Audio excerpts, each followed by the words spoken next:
ఢిల్లీ నుంచి. బీఆర్ఎస్ ప్రభుత్వం వారి ఆర్థిక అరాచకత్వంతో ఆర్థిక వ్యవస్థలన్నింటినీ కూడా చిన్నాభిన్నం చేయడమే కాకుండా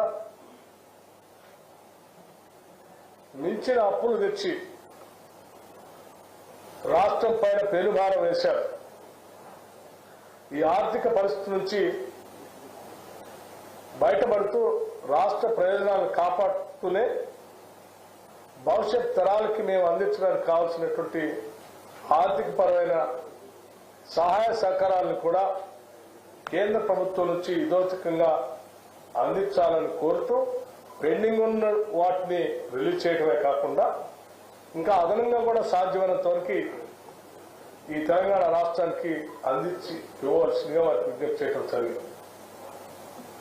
అట్లాగే 2015, 19, 2020, 2021 సంబంధించి ఒక 450 కోట్ల రూపాయలు పెండింగ్ ఉన్నాయి. అవి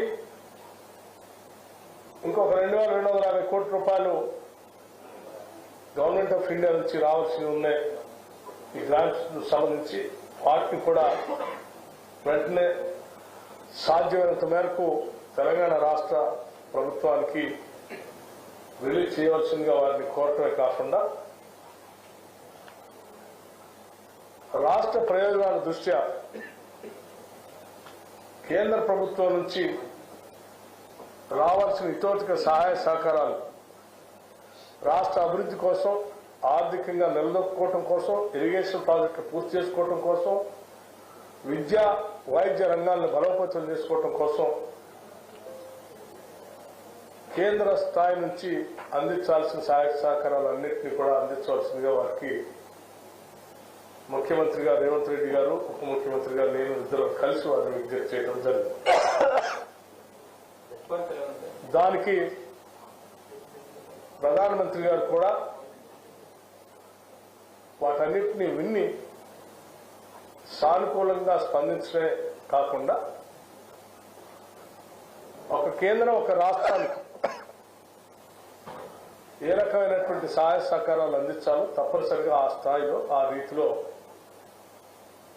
తప్పనిసరిగా తెలంగాణ రాష్ట్రానికి అందిస్తాం, పరిశీలిస్తామని కూడా వారు సానుకూలంగా స్పందించుకుంటారు. రాష్ట్రానికి సంబంధించిన అంశాలకు సంబంధించి ప్రధాని ఏ అంశానికి సంబంధించి నేను చెప్పినటువంటి అంశాలకు సంబంధించి ఆర్థిక పరమైనటువంటి అంశాలు ఏవో పెండింగ్ ఉన్నాయో చెప్పినటువంటి అంశాలకు సంబంధించి మేము ఆల్రెడీ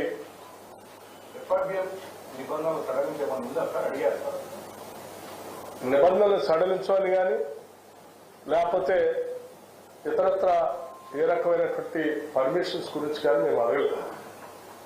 నేను చెప్పిందల్లా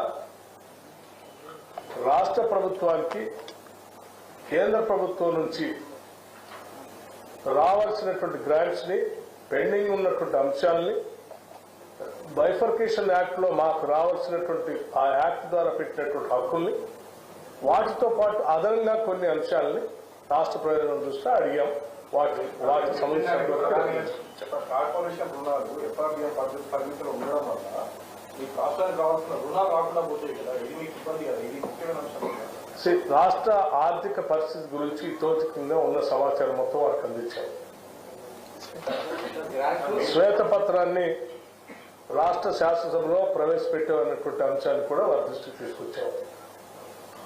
మొత్తం ఉన్న వ్యవస్థని ఈ రోజు తెలంగాణ రాష్ట్రం అంశాలు కూడా వారి దృష్టికి తీసుకొచ్చారు. దానికి సంబంధించి ఈ రాష్ట్ర ప్రయోజనాలు కాపాడటానికి ఒక కేంద్ర ప్రభుత్వంగా రాష్ట్ర ప్రభుత్వానికి చేయవలసినటువంటి సహాయ సహకారాలన్నింటినీ అందించవలసిందిగా వారిని కోరాం. వారు సానుకూలంగా స్పందించారు. దాన్ని మేము లెక్కలతో సహా రాసి ఇచ్చాం. దానికి సంబంధించిన రిప్రజెంటేషన్ కూడా వారికి రాతపూర్వకంగా కూడా అందించుకుంటాం. నమ్మకం ప్రధాని కలిసిన తర్వాత కలిగిందండి. తెలంగాణ ప్రభుత్వానికి రాబోయే రోజుల్లో సహకరిస్తారనేటువంటి ప్రధాని సహకరిస్తారనేటువంటి నమ్మకం మీ భేటీ తర్వాత కలిగింది. రాష్ట్రానికి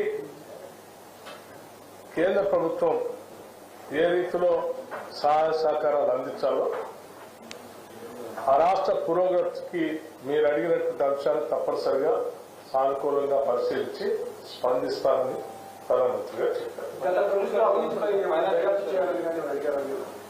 గత ప్రభుత్వం చేసిన అవినీతిపై మేము ఏ అంశాలు ప్రధానమంత్రి గారితో చెప్పామో మాట్లాడామో వాటన్నింటినీ ఇప్పటికీ స్పష్టంగా మీ అందరికీ వివరించారు. స్టేట్ షేర్ ఇవ్వకపోవడం వల్ల రిటర్న్ పరిస్థితులు ఉన్నాయండి. స్టేట్ షేర్ రాష్ట్ర ప్రభుత్వ వాటా ఇవ్వకపోవడం వల్ల వెనక్కి వెళ్ళిపోయిన నిధులు ఉన్నాయని అన్నారు. వాటి గురించి ఏమైనా చర్చ అన్ని రకాల నిధుల మీదనే చర్చ చేసినాం. వాటికి సంబంధించి రిప్రజెంటేషన్ ఇచ్చినాం. ఓవరాల్ ఫిగర్ ఎంత అమౌంట్ రావాలి?